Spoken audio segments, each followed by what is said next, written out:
Chinese New Year is less than a month away. Here are 3 wine recommendations that is not your typical cabernet. First out, we'll have to go with the champagne. I will die on this hill. Literally, champagne pairs well with everything. In a typical Chinese cuisine, you'll have spicy food, you have fried food, you have a lot of umami, both of which will pair really well with the effervescence of a bubbly wine. And this year, instead of going for your typical Veuve Clicquot, the name brand, here's your friendly sommelier recommendation to give a smaller gourd producer a try. A gourd producer makes a wine that's generally a lot more characteristic, full of terroir, and the price for performance ratio is generally a lot better than those big name brand wine. For me personally, I love a rosé, and the Paul Bara Special Club Rosé will be what I'm drinking this Chinese New Year's. Second recommendation will be try a lighter red instead of a Cabernet Sauvignon, or in addition to a Cabernet Sauvignon. Because if your family is anything like mine, Chinese New Year is about a variety of different food. So you got your vegetables, you got your steamed fish, you got your dumplings, so there's a huge variety. And to be honest, a lot of those dishes doesn't really garner or can stand up to a really big heavy bowl Cabernet Sauvignon. With that being said, Pinot Noir will be your best friend. And your Pinot Noir can be from a lot of different places. It doesn't just need to be from California. Of course, French makes a lot of great Pinot Noir.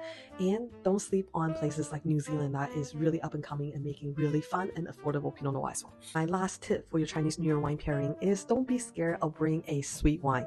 Now, I feel like a lot of wine snob kind of look down on people who drink sweet wine, and I think that's total bullshit. Sweet wines are just so easy, so fun, and it's very, very approachable. For a lot of people, especially the ones that doesn't always drink wine, it's just much easier.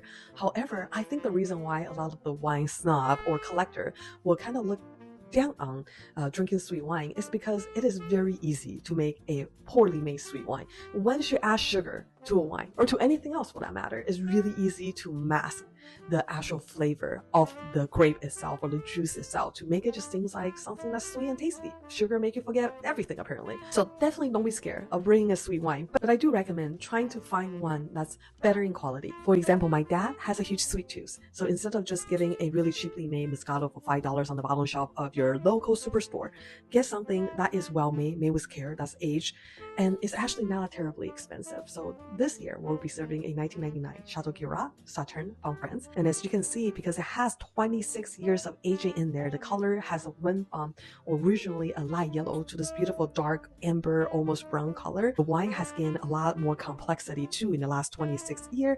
A lot of the sweetness have fallen off, and you actually trade it in for some of that secondary layer flavors such as orange peel, ginger, just a lot more fun, a lot more exploration that you can do with a wine like this. I hope this video was helpful and gave you some inspiration for your Chinese New Year. Don't forget to give me a like and follow. Happy New Year's, and we'll see you next time.